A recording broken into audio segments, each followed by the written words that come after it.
Hello po, Santa Ana, ordinaryong tao. 60 seconds lamang po to 1 minute. Ang issue ko po ay tungkol kay Harry Roque.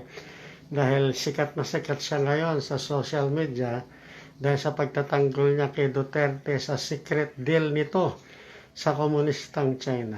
Tandaan po natin na si Harry Roque noong 2016 kampanya serye, sabi niya, wag niyong iboto si Rodrigo Roa Duterte dahil self-professed murderer ito. Pero after election at nagwagi si Duterte, naupo sa Malacanang, nag 360 degrees si Harry Roque. Kinain niya yung kanyang suka, nilamon niya yung kanyang suka dahil naging tagapagtanggol at tagapagsalita siya ni Duterte.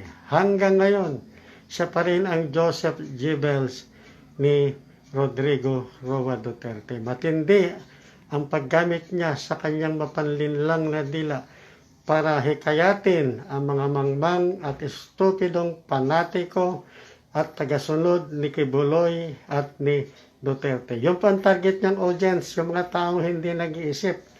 May kasabihan ng taong kahit mataas ang pinag-aralan, pwesto sa gobyerno, pag pinasok ng personal interest ang kanilang utak, ito ay nagiging bobo o nagbobobohan. Ganyan po si Harry Roque ngayon dahil sa